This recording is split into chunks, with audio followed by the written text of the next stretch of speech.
I was born into a rich and important family in Tyrone, Ireland. I was the younger of two daughters, and we were the only children.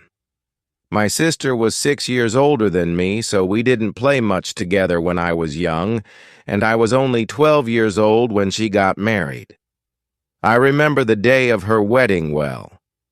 Many people came, all of them laughing, singing, and happy, but I felt sad when my sister left with her new husband, Mr. Carew. She was always very nice to me, nicer than my mother, and so I cried when she went away to her new home in Dublin. My mother and father didn't love me. They wanted sons, and were not very interested in me. About a year after my sister got married, a letter arrived from Mr. Carew. He said that my sister was ill and that she wanted to come home to Tyrone and stay with us to be with her family. I was sad that she was ill, but also very happy about her visit. They're leaving Dublin on Sunday, my father told me, and they're arriving here on Tuesday evening. Tuesday came, and it was a very long day. Hour after hour came and went, and I listened all the time for my sister and her husband. Now the sky was dark, and soon it was midnight, but I couldn't sleep. I listened and waited. Suddenly, at about 1 o'clock in the morning, I heard a noise far away. I ran out of my bedroom and down to the living room. "They're here, they're here." I called to my father, and we quickly opened the front door to see better. We waited there for a few minutes, and we heard the noise again. Somebody crying far away in the night, but we saw nothing. There were no lights and no people there. We went outside, waiting to say hello and to help my sister with her bags, but nobody was there. Nobody came. I looked at my father, and he looked at me. We didn't understand. "I know I heard a noise," he said. "Yes," I answered. "I heard it too, Father. But where are they?" We went back into the house without another word. We were suddenly afraid.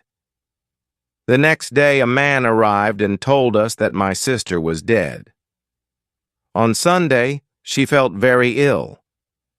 On Monday, she was worse, and on Tuesday at about 1 o'clock in the morning, she died at the same time that we were outside the house in the night waiting for her. I never forgot that night.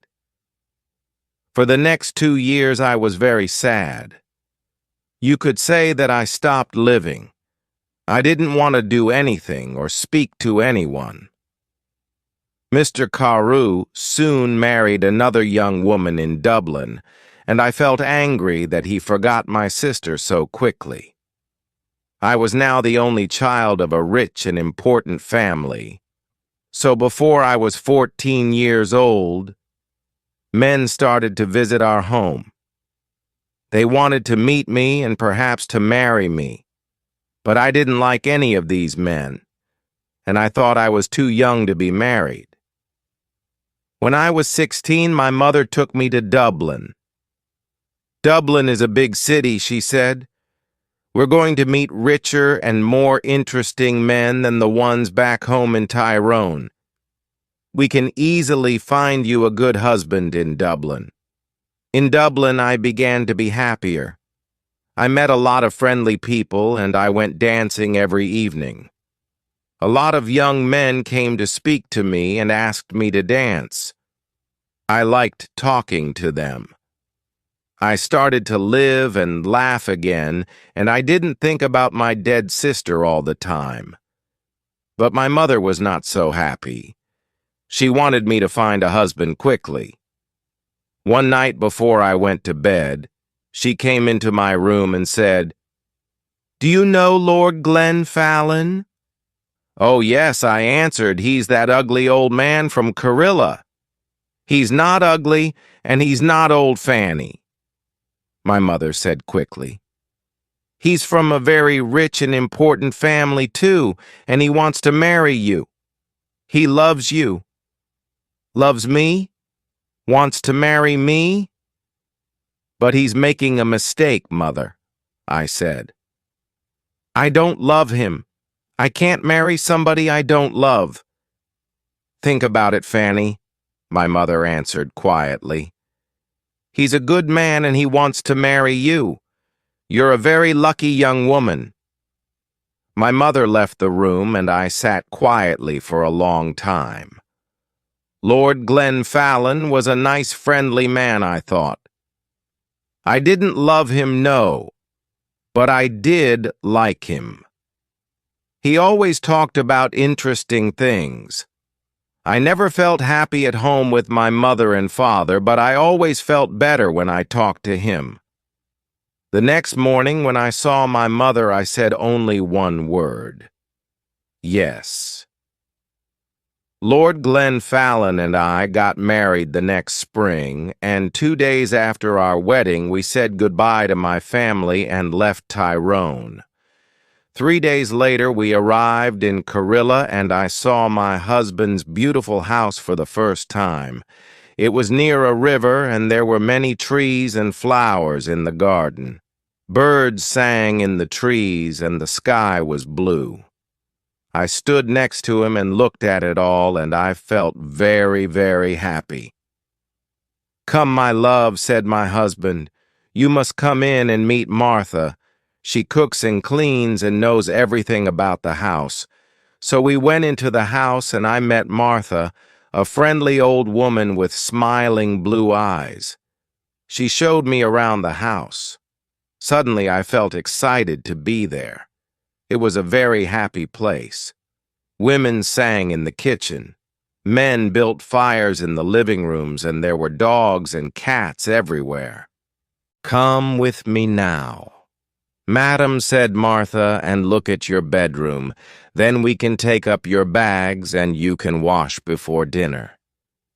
I followed her, and soon we arrived at a big brown door. "This is your room," she said, and she opened the door. I stood and looked, suddenly cold with fear. In front of me stood something big and black.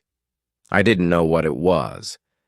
I thought it was an old coat, but without anybody inside it. I jumped back quickly, very afraid, and moved away from the door. "Is something wrong, madam?" Martha asked me. "Nothing. Perhaps it's nothing," I answered quickly. "But I thought I saw something in there. I thought I saw a big black coat there when you opened the door." Martha's face went white with fear. "What's wrong?" I asked her. "Now you look frightened." "Something bad is going to happen," she said. "When someone sees the black coat in this house, we know that something bad is going to happen soon to the Glen Fallon family. I saw the black coat when I was a child, and the next morning, old Lord Glen Fallon died. Something bad is going to happen now, madam. I know it." We went down to have dinner. I felt unhappy, afraid, but I didn't say anything to my husband about the black coat. I wanted to forget about it and be happy again.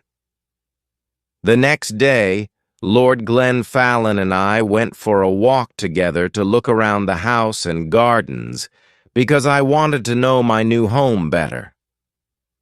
"I like this house and all the people here," I said, "and I'm happy to be here with you.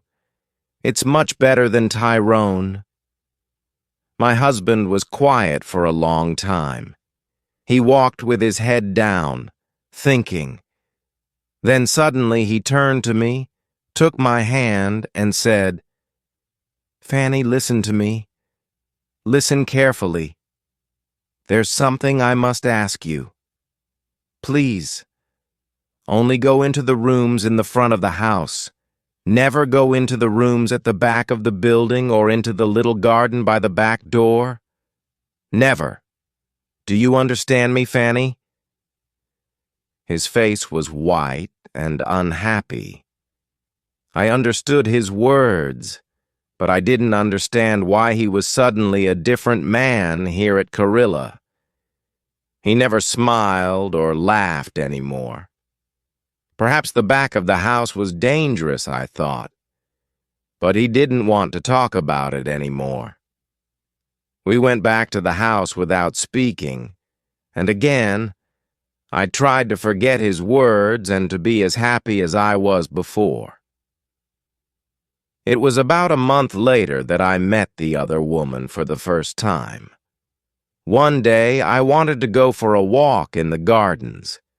It was a beautiful day, and I ran up to my room after lunch to get my hat and coat. But when I opened the door of my room, there was a woman sitting near the fire. She was about 40 years old and wore a black coat. Her face was white, and when I looked closely, I saw that her eyes were white too. She was blind. "Madam," I said, "this is my room. There is a mistake." "Your room?" she answered. "A mistake? No, I don't think so. I don't think there's a mistake. Where is Lord Glen Fallon?" "Down in the living room," I said. "But who are you, and why are you here in my room?" "Tell Lord Glen Fallon that I want him," was all she said. "I must tell you that I am Lady Glen Fallon, and I want you to leave my room now," I said. "Lady Glen Fallon? You are not!" she cried, and hit my face very hard. I cried out for help, and soon Lord Glen Fallon arrived. I ran out of the room as he ran in and waited outside to listen at the door. I did not hear every word, but I knew that Lord Glen Fallon was very angry, and the blind woman was very unhappy. When he came out, I asked him, "Who is that woman? And why is she in my bedroom?" But my husband didn't answer me. Again, his face was white with fear. His only words were, "Forget her." But I did not forget her. And every day it was more and more difficult to talk to my husband. He was always quiet now, always sad and afraid. He sat for hours looking into the fire with his unhappy eyes, but I didn't know why, and he didn't want to tell me. One morning after breakfast, Lord Glen Fallon suddenly said, "I have the answer. We must go away to another country. To France or Spain, perhaps. What do you think, Fanny?" He didn't wait for my answer, but left the room very quickly. I sat and thought for a long time. Why must we leave Carilla? I didn't understand, and I didn't want to go too far away from my mother and father in Tyrone. They were old now, and my father was sometimes ill. They didn't love me very much, but I wanted to be near them. I thought about it all day and didn't know what to say to my husband. When he arrived back in the evening and came in to dinner, I said nothing. After dinner, I was very tired and went up to my bedroom early. I wanted to have a good night's sleep and think about it all again the next day. I closed my eyes and went to sleep. But I did not sleep well because I dreamed of the black coat. Suddenly I woke up. Everything was dark and very quiet, but somebody was at the end of my bed. There was a hand with a light, and behind the light was the blind woman.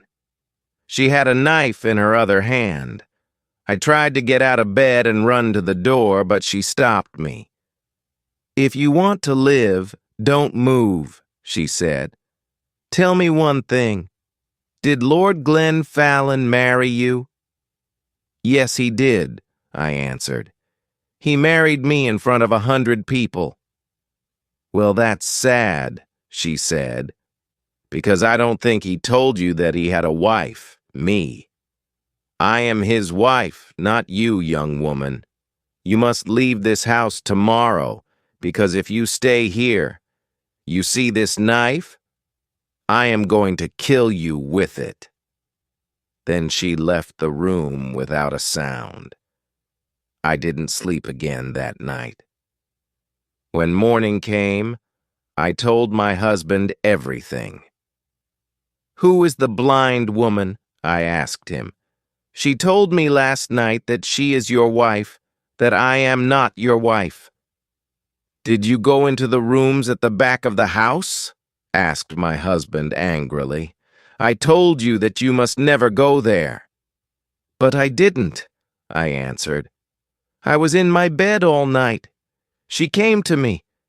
Please tell me what is happening." My husband's face was white again, and he didn't speak for a long time. Then he said, "No, she is not my wife. You are. Don't listen to her. She doesn't know what she is saying." And he left the room. I ran to find Martha. I didn't like this house anymore. My husband was a difficult man, and I didn't understand him. Who was the blind woman? I wanted to know everything. "Don't cry, madam," said Martha when I found her. "Sit down and listen to me. What I am going to tell you is not very nice. The blind woman, the woman in the black coat, is dead. You saw her ghost. She was married to your husband, and she was Lady Fallon. Nobody knows how she died. Her bedroom was at the back of the house. Somebody saw your husband with a knife in his hand on the night she died. But did he kill her? Nobody knows. When we found her, the knife was on the floor next to her, and her eyes. Somebody cut her eyes out after she died. Perhaps he didn't want her to see his other women. His next wife. You." I didn't wait to speak to my husband again. I left that day. I was too afraid to stay another minute at Carilla. I knew that the blind woman was going to come back again and kill me. I said goodbye to Martha, took my bags, and told my driver to take me back to Tyrone. Now I am happy living here with my mother and father. The house is quiet. I sleep well each night, and they are friendlier to me than they were before. Sometimes my dead sister visits me at night, but I am never afraid. She tells me that the blind woman is trying to find me at Carilla, and that she wants to kill me. She is jealous of me, but she can never find me here. She must wait for the next Lady Fallon.